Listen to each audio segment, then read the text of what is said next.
Maple in my coffee. Damn, it feels good to be a hoser. Welcome back to That's Rank, your home for food news and reviews. My name's Chris, and today we are going to keep our programming north of the border here in Canada with a maple flavored latte creamer from International Delight. And then stick around a little bit because I'm going to tell you about the time I had a very unusual soup in the Philippines. You're not going to want to miss this one. But before we get to that, we got to see where this coffee creamer lands. And this one's a super intriguing blend to me because it's maple. I don't think I've had maple in my coffee at any point in my life, believe it or not. Canadians don't drink maple directly from the bottle or eat it at every single meal. What we do is we inject it directly intravenously into our veins. Our dependency is far past the point of the consumption stage. It's a real problem. We actually have maple injection safe houses here in the country. These are the things that you don't see on Canadian tourism videos, but that's why I'm here, to give you the cold, honest truth. And of course, once again, for the sake of a neutral site, my coffee du jour is again Krispy Kreme. You know, I really shouldn't have bought so many of these back on Boxing Day, no matter how cheap they were. Krispy Kreme, I can't wait to be rid of you. Ooh, that smells very maple-y, so far we are off to a great start.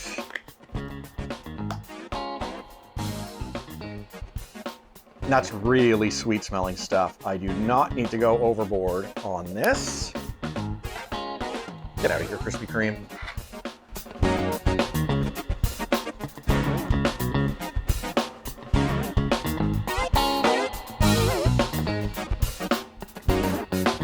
Oh, that's good. That is really good. I think that they may have even used maple sugar directly in the blend as opposed to going with the fake route like the Aunt Jemima or Pearl River Plunge or whatever the hell it's called now. This tastes like authentic maple syrup, and I'm really digging this. I'm not getting any hints off the ingredients list. I thought maybe it would say maple sugar. It doesn't say maple anything in here. So you know what? If this is just a flavor they put in here, bravo, International Delight. Y'all are doing it right. If I had a complaint about this, and it's a really small one, it's that the sweetness is a little too strong. But then again, maple syrup is mega sweet, so it's hard to complain about something being just the way it is. It'd be like me buying a pit viper and then complaining it's constantly trying to bite my head off at all hours of the day and night. Or worse, a mongoose. So I like this quite a bit. But is it the best creamer that we've had on the channel? I'm gonna say no, just due to the fact that the strength of the maple sugar is just a little too strong. So I'm gonna give this an 85 out of 100. And just for you, here's the updated big board of coffee creamers.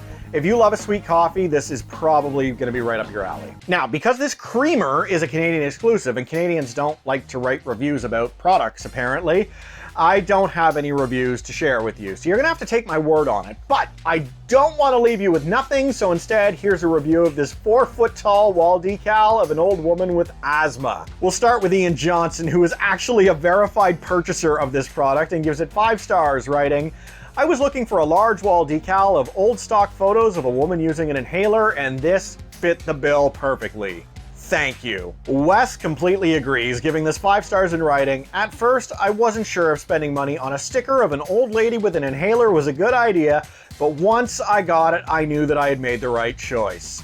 She keeps me company in my apartment since I don't have any actual friends. We eat, play board games, and watch TV together.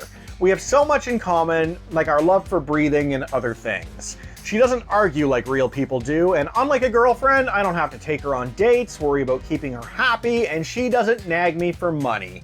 Overall, I am 100% satisfied with my purchase. And finally, Crucifest gives this 5 stars and says, my new neighbor, Martha Crumpy, has been in my side every day. I feed her soft foods, we talk about her son-in-law, and we eat dinner at 3:30. Martha has helped me through my anxiety and constipation as well. So there you go. This coffee creamer is really good, the wall decal is really great, and if you have to settle on one, go with the old lady with asthma. All right, guys, let's talk soup. So when I was sent to the Philippines in 2016, I decided right from the get-go, it wasn't so much gonna be a business trip for me, it was gonna be a trip of a cultural experience. We were given daily allowance stipend to spend on food, so I could have eaten all the American stuff every single day, but I had no interest in doing that. What I wanted to do was live the way the locals live there. So I've been told, no matter what, make sure that you're always traveling together. Don't go off anywhere by yourself, just for your safety. And on my second day in the country, I went off by myself and walked into a place, and I believe its name was Salvi's Cafe, if I'm not mistaken. That could be wrong, but I'm fairly sure that's the name of the place that I went. Anyway, this was a small outdoor restaurant that existed in Iloilo. It was a little bit off the beaten path. I had to take a taxi to get there. It was near a grocery store, so I went ahead, did my groceries, and then walked over to have lunch there. I was the only person who was there, and the owner enthusiastically greeted me. I don't think that he had ever seen a foreign traveler at any point in his life. Now, he was clearly concerned because his English wasn't strong, but thankfully his menu was clear enough for me to get by.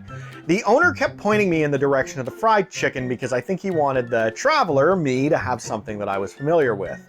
I didn't want that. I wanted something a little bit more local. So I started off by ordering a beer, which he brought to me, and he brought a glass of ice as well. Now, apparently you're supposed to pour the beer in the ice, but I'm a Canadian and it'll be a cold day in hell before I pour beer in ice, so I set the beer mug on top of the mug of ice to keep my beer cool.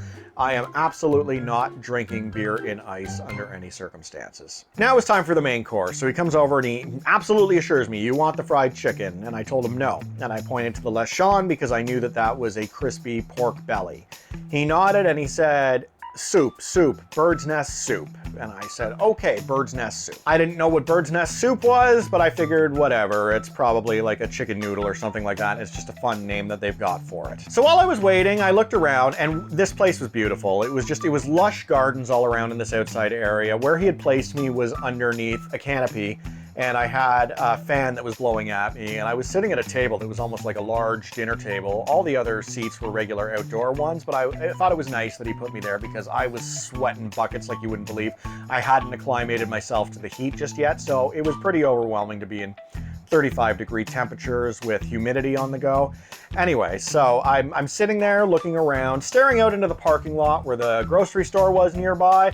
Giant advertisement for corned beef in a can, and the advertisement was now with more strands. So if you've ever wanted corned beef that is strandier in nature, go to the Philippines. They've got your hookup. Anyway, the meal shows up. It's got my crispy pork there. It's got a little bit of rice on the side, and with it is a bowl of gelatinous stuff. The gelatinous stuff was my bird's nest soup, but I wanted to be polite, so I dug in and took a bite.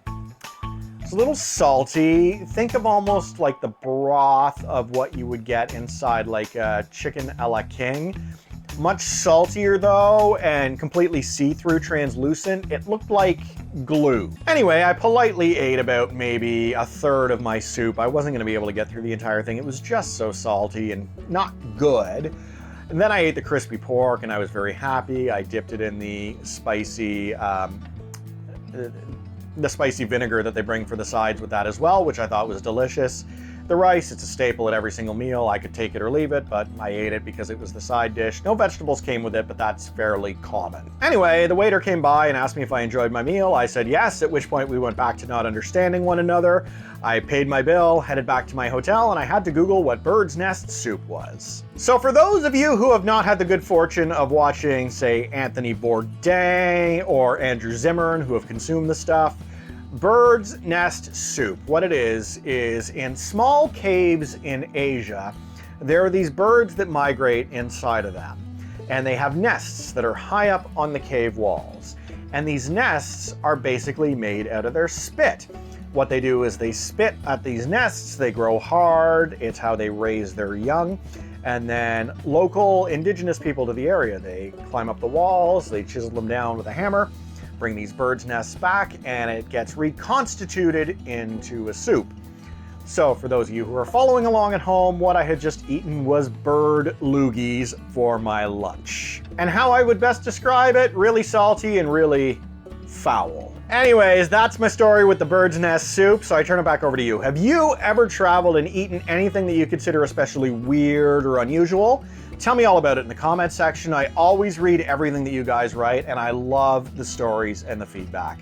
And of course, if you haven't done so already, please don't forget to subscribe to the channel. I would love to have you on board as new videos are coming out all the time. You can catch me weekday mornings over on The Milkman Show at blasttheradio.com if you want to hear more from me. And in the meantime, I will catch you guys again tomorrow. Ciao for now.